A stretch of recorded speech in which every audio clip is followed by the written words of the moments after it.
जैसा कि आप जानते हैं कि 15 सितंबर 2021 को यूएस, यूके और ऑस्ट्रेलिया के बीच हुए ऑकस पैक्ट, जिसमें यूएस और यूके ऑस्ट्रेलिया को अपनी पुरानी कोलिंस क्लास सबमरीन्स को रिप्लेस करने के लिए 6 नई न्यूक्लियर सबमरीन्स बनाने की टेक्नोलॉजी देंगे।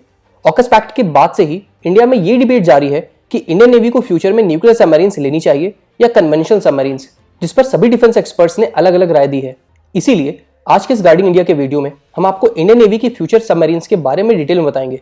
तो स्टार्ट करते हैं फिर। मैं सबसे पहले आपको यह बताना चाहूंगा कि न्यूक्लियर और कन्वेंशनल सबमरीन्स में क्या डिफरेंस होता है। कन्वेंशनल सबमरीन्स एक नॉर्मल सबमरीन होती है जो कि डीजल इंजन या फिर एक नई तरह के एयर इंडिपेंडेंट प्रोपल्शन से चलती है। ये अपनी डिजाइन, साइज और प्रोपल्शन टेक्नोलॉजी के चलते एक बार में 20 दिन से 40 दिन तक अंडर वाटर रह सकती है। अभी इंडियन नेवी के पास 3 टाइप की कन्वेंशनल सबमरीन्स हैं। पहली है रशिया की बनी हुई यानी किलो क्लास सबमरीन, जिसे इंडिया में सिंधु घोष क्लास सबमरीन के नाम से जानते हैं, और दूसरी जर्मन टेक्नोलॉजी से बनी शिशु कुमार क्लास सबमरीन, और तीसरी फ्रेंच टेक्नोलॉजी से इंडिया में बनाई जा रही 6 स्कॉर्पियन क्लास यानी कलवरी क्लास सबमरीन है। अब बात करते हैं न्यूक्लियर सबमरीन्स की। न्यूक्लियर सबमरीन्स अपने अंदर लगे मिनिएचर न्यूक्लियर रिएक्टर की पावर से चलती हैं, और इसीलिए एक न्यूक्लियर सबमरीन को फ्यूल की जरूरत नहीं होती है और ये दुनिया में किसी भी जगह जा सकती हैं। न्यूक्लियर सबमरीन 2 तरह की होती हैं। नंबर 1 वो सबमरीन जो कि long range submarine launch ballistic missile यानी SLBM, जिसमें न्यूक्लियर बॉम्ब्स लगे होते हैं, को कैरी करती है। इन न्यूक्लियर सबमरीन्स को इंडियन नेवी की लैंग्वेज में SSBN कहते हैं, और इनका काम देश की न्यूक्लियर वेपन्स को सेफली बचा कर रखना और जरूरत पड़ने पर एनिमी कंट्री पर न्यूक्लियर अटैक लॉन्च करना होता है। अभी इंडियन नेवी की Arihant class submarine INS Arihant और INS अरिघात एक SSBN टाइप सबमरीन है, जिसमें लगी K-15 SLBM पाकिस्तान और चाइना पर कभी भी न्यूक्लियर अटैक करने के लिए हमेशा तैयार रहती हैं। अभी इंडियन नेवी को 4 अरिहंत क्लास सबमरीन और 3 S5 class ballistic missile submarine का अप्रूवल मिल गया है। अब बात करते हैं दूसरे टाइप की न्यूक्लियर सबमरीन्स की। इन न्यूक्लियर सबमरीन्स को नेवी की लैंग्वेज में SSN कहते हैं, और इन सबमरीन्स में कोई भी न्यूक्लियर वेपन्स नहीं होते, लेकिन इन सबमरीन्स का काम दूसरे शिप्स और सबमरीन्स को खोज कर डिस्ट्रॉय करना होता है, और इसीलिए इन्हें हंटर किलर सबमरीन्स भी कहा जाता है, क्योंकि ये प्रेडेटर की तरह बाकी शिप्स और सबमरीन्स को हंट करके किल करती हैं। अभी इंडियन नेवी के पास एक ही SSN सबमरीन है, जिसे INS चक्र कहते हैं। INS चक्र सबमरीन को 2012 में इंडिया ने रशिया से लीज यानी किराए पर लिया था, और इसे 2021 में रशिया भेज दिया गया था, और अभी इंडियन नेवी को 2025 में एक और अगला क्लास सबमरीन मिल जाएगी।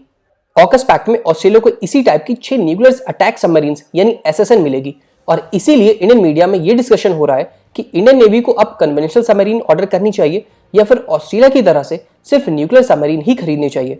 मैं आपको ये बताना चाहूंगा कि ऑस्ट्रेलिया के आसपास कोई भी देश नहीं है, और ऑस्ट्रेलियन नेवी की सबमरीन्स को चाइनीज नेवी की सबमरीन्स का मुकाबला करने के लिए काफी दूर तक जाना पड़ता है।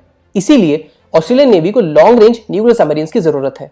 लेकिन इंडियन नेवी को अरेबियन ओशन में पाकिस्तानी कन्वेंशनल सबमरीन्स और बे ऑफ बंगाल में बाकी नेवीज की एक्टिविटीज को मॉनिटर करने के लिए कन्वेंशनल सबमरीन्स की जरूरत है, और इंडियन ओशन में स्ट्रेट ऑफ हॉर्मुज से लेकर मलक्का स्ट्रेट तक के एरिया में चाइनीज नेवी के शिप्स और न्यूक्लियर सबमरीन्स को मॉनिटर करने के लिए न्यूक्लियर सबमरीन्स की भी जरूरत है। यानी इंडियन नेवी को कन्वेंशनल और न्यूक्लियर दोनों ही तरह के सबमरीन्स की जरूरत है। इसके अलावा एक और इंपॉर्टेंट फैक्टर है जो इंडियन नेवी के डिसीजन को अफेक्ट करेगा, वो है कि कन्वेंशनल सबमरीन की कॉस्ट न्यूक्लियर सबमरीन्स की कॉस्ट के आधे से भी कम होती है। एग्जाम्पल के लिए कलवरी क्लास की 6 कन्वेंशनल सबमरीन्स बनाने की कॉस्ट 25,000 करोड़ है। वहीं प्रोजेक्ट 75 अल्फा क्लास की पहली 3 न्यूक्लियर सबमरीन्स जिन्हें DRDO बना रहा है की कॉस्ट 50,000 करोड़ से ज्यादा है, जिसमें रिसर्च भी शामिल है।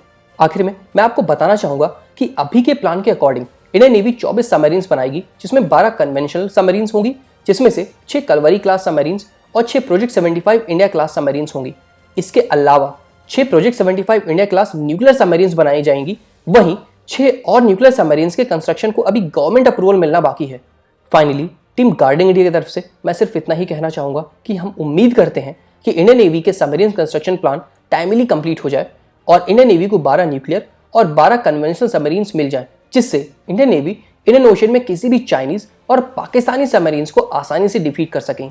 इसी के साथ इस वीडियो को हम यहाँ पर एंड करते हैं। वीडियो अगर अच्छी लगी हो तो वीडियो को लाइक, शेयर और चैनल को सब्सक्राइब करना बहुत ज़रूरी है। हम इसी तरह आपके लिए डिफेंस रिलेटेड वीडियोस लाते रहेंगे।